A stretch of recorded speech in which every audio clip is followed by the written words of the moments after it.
trashed out. Take it to the bank.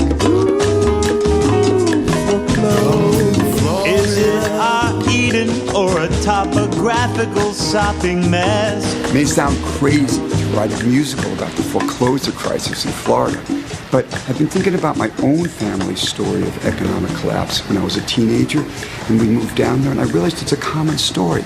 And then Lloyd Miller gave me Paul Reyes' incredible book, Exiles in Eden, about the foreclosure crisis in Tampa. And I thought, see, Reyes was a journalist, and he worked with his dad to trash out the houses that were foreclosed by the banks. So he and his guys would go in and they'd take people's stuff out to the car.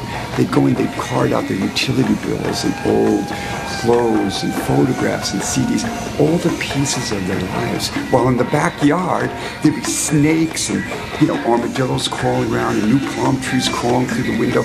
And all this is told in the context of the history of Florida, which is full of that stuff.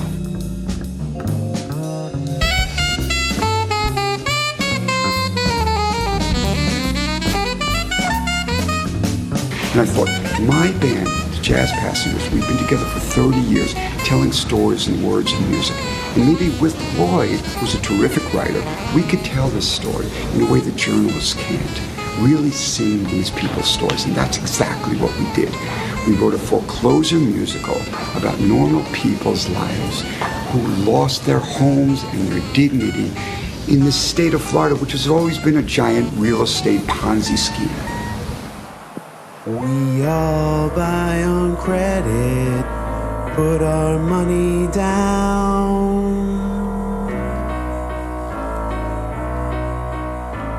Most of us get flustered. Some learn their way around.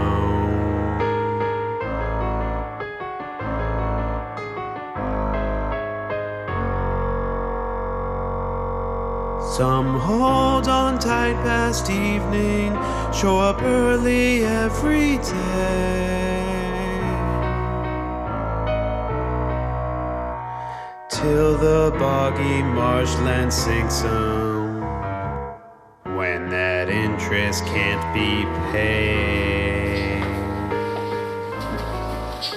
So, I'm here at a foreclosed property in Florida, and I wanted to tell you exactly what it is Roy and I need from you.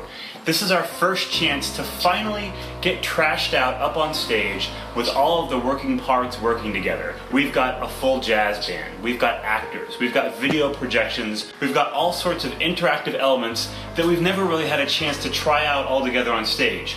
We did a few songs at a jazz club in the East Village called The Stone a couple years ago, and we put up the songs just letting people know what we were working on musically. Interior Church Day. Paul and Lorena slip in the back and take a seat in the last pew of the church. But we've never gotten all the parts up on stage, and it's going to take us some time to get this show together. It's complicated, and just looking at this property and other places I've been to just reinforces how important it is for us to tell these stories of displacement, of homelessness, of foreclosure, and we need your help to do it. We need to pay performers, we need to pay actors, we need to pay musicians. We've got a lot of technical expenses. We've got expenses for small things, everyday things, as we're doing our 10-day residency. We've got to pay for food and water and coffee and things. What we're doing at Brick is we have 10 days where we can workshop the show for 24 hours each day, and at the end, we have 2 public performances that we would really like you to come to. We need your help to make it happen. And so we have romance, and we have singing, and we're playing a bunch of instruments, and we're hoping by opening ears in a different way, we can help in a little way avoiding the next big sinkhole.